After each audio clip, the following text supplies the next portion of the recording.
Alright, so today I'm going to be teaching you how to make a random terrain generation system. This one will be published soon, where you can view it. But first you want to get a block, and then size this up. And then you want to get you want to configure your maker pen. Scroll down and give it any tag. For me, I'm going to make it terrain. So terrain. And now, also, I forgot, make sure you do this, it's very important, or you're going to have to go back and turn on beta. If you have it, can modify with the circuits on. What I meant by beta was they added a multi-select feature, and if you don't, you're going to have to do this with all. But then you want to clone each of these. I'm going to do a 4x4.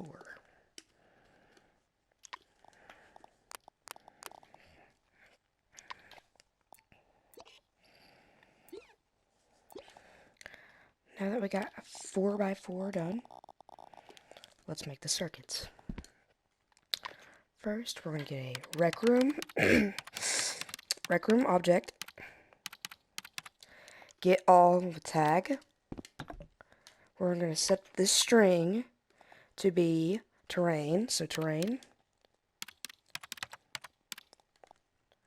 If this is your tag, make it whatever you want on these. Now, you want to get a for each. I have a chip that's called for each working, but we don't need that since it's got a thing. I didn't make the chip, but a friend gave it to me. But we're going to use this since we're only doing 16 of these. Now we're going to get a button. And what a for each does, for each gets every item that's going down a list by when they were created. So let's say we got an item. It would all do it. But if we put a delay on this, you'll see which items are in the list that go down.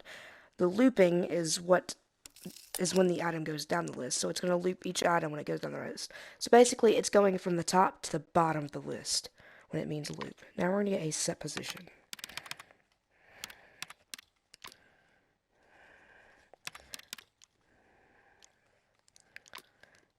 And to go along with that, we're going to get a get position chip.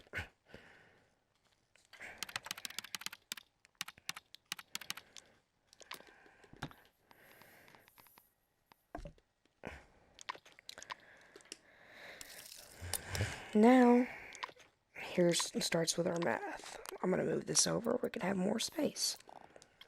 So we need two. We need to get a vector. So vector.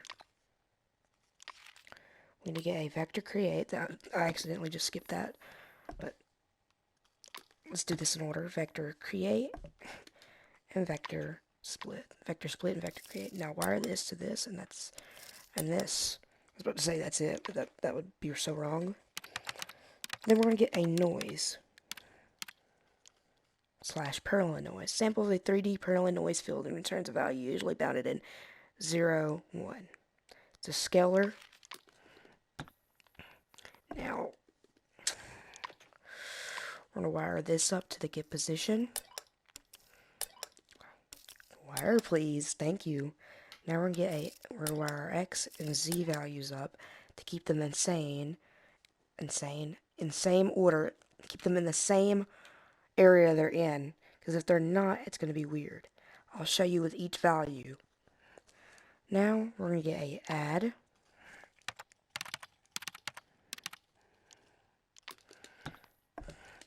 Then we're going to hook the output of this into the Y, put the noise into there, and put the Y. And then we're going to get a loop. We're going to hook up the loop to the target. And when we click this, we get a weird generation. Now if we keep clicking this, it will add it up, but then it'll just move it. Because it's Perlin noise filled. So to get this back to normal, I'm going to make this another for each. A get position. This is just reset it. It's just to reset it.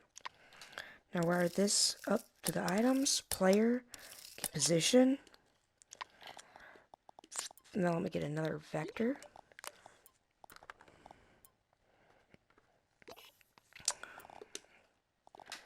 Now let's get another set position. We're going to loop every item in here to its set position. Get the target, which is the item, position, and our position to the vector.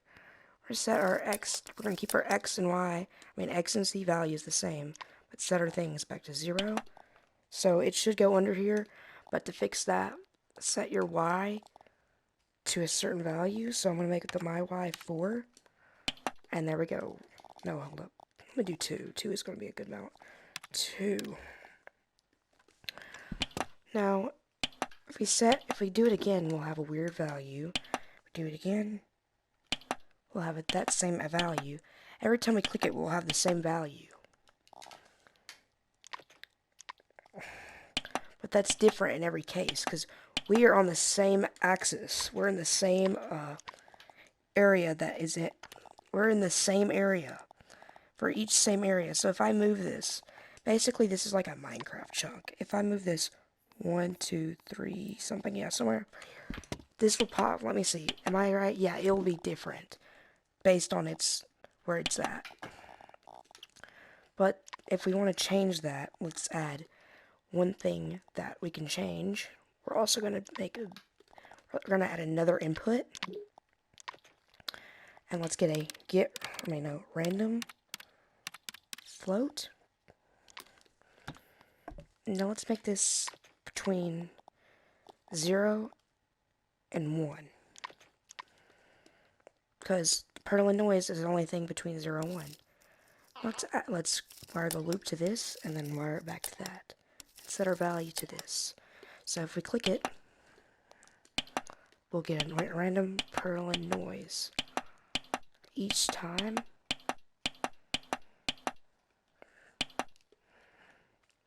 Each time we generate. I'll just move it up for where we can go above and see what we've done. See, we got random generation. That's the first. And yep, see? We can go around. It's randomly generated.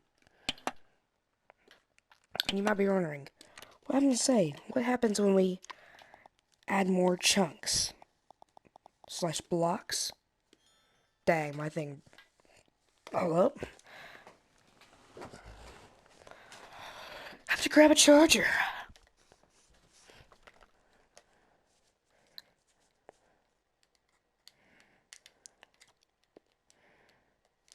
Alright. Let's continue. Okay. Let's continue now. Let's clone all of these. Get back in my chair / sitting down / not chair because I'm not sitting in a chair. And now let's generate something. See, this is what happens when you don't add a delay.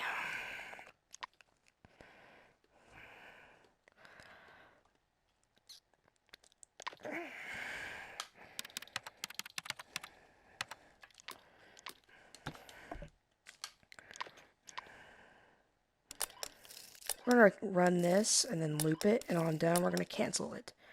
So we're going to set our thing to 1. That way it can run smoothly. Now, let's reset this. Wait, hold up. It seems we have a problem. What's our problem? Out of CPU heat. Hold up. We're out of CPU heat for some reason. Let's add in a longer delay. Let's see what happens. What happened?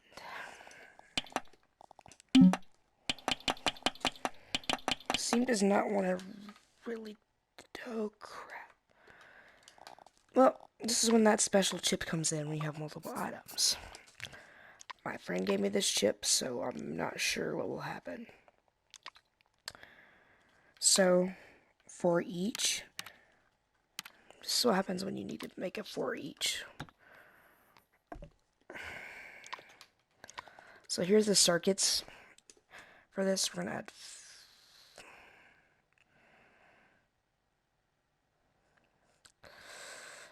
This is the circuits for the chip, in case you need it. My friend gave me this circuit because of multiple CPU running. I mean, multiple objects running because of CPU usage. So let's wire these up. Now, let's add a loop to this, and we are finished. Now when we click, you'll see what happens. We have a weird generation. Now, because we're adding a thing between 1, because we're adding something between 0, we need to lower this down because it's having a weird thing going on. Let's make this 0.5. Let's reset half of them. Half of them broke. Let's get another chip because something's broken. Let's get our items. We got 64 items. Let's get our items ready. Target, and we're gonna loop it, and then we're gonna run it.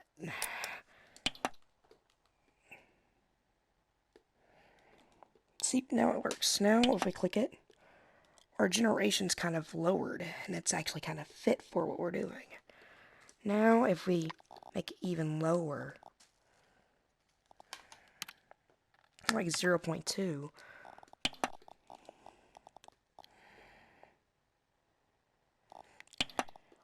we're getting a better generation.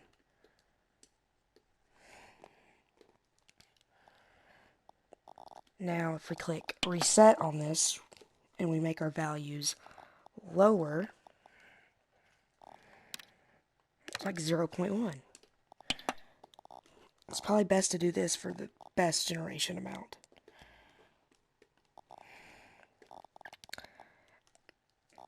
But if we go lower than 0.1, so 0. That, we'll have this happening.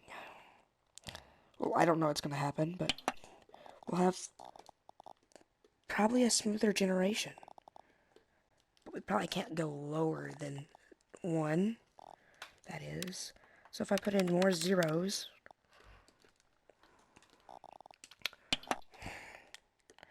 it's probably not going to do anything.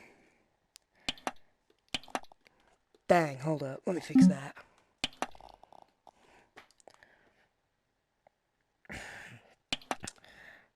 It's not going to run anything new. It's just going to generate something. It's probably going to generate the same thing due to how low the value is. That's because you just don't have a good value. So instead of doing that, let's do 0.1. 0.11. Now let's set our values back to thing, and let's generate something new. I mean, it's kind of new. Let's generate 0.12.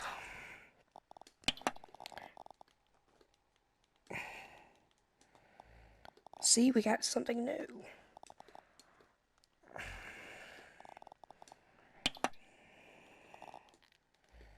Now let's say we add another chunk. Warning, this will lag the crap out of my game probably. So let's do it. So let's add another whole chunk of this.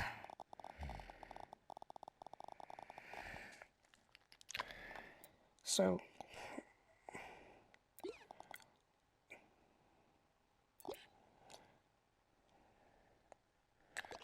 ooh, that lagged my game. Now let's run this. Say this is like a whole world. We're already using 88.70 of our thing.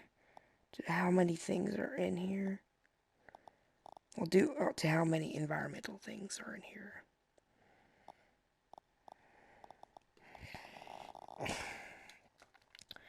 And look at that. It's beautiful, isn't it? Now let's reset it.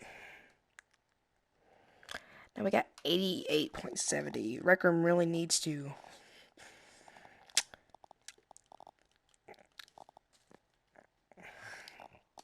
be more, not, like, make us more ink, Rec Room. Like, my goodness.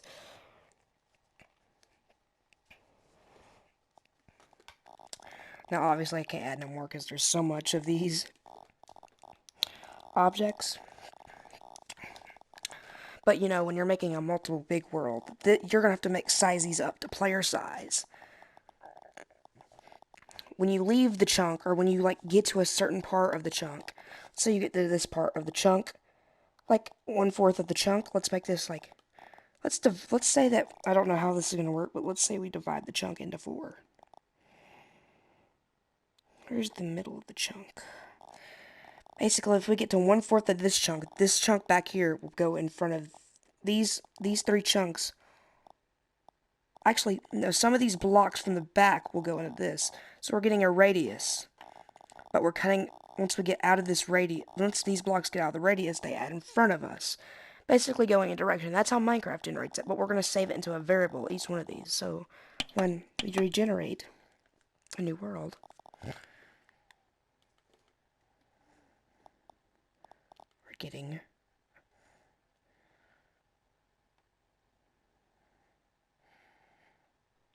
See? This is satisfying to look at. Now, let's just move around in our brand new world. But it is pretty neat, yeah.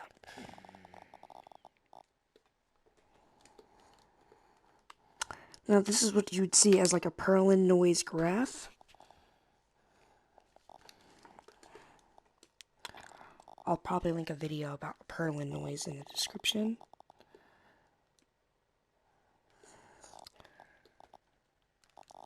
But this is pretty cool enough. Now remember, I'm going to make this room available for anybody that's wondering, and I might make this an invention. Just make sure you split these off. Like, don't use all of them in case you're making an actual game. But make sure you get like a few of these if you want like this in your dorm room, something, just like for a test. But make sure you limit these off and make these decorational if you're just using it for looks and stuff. But that'll be it. Thank you for watching, and goodbye.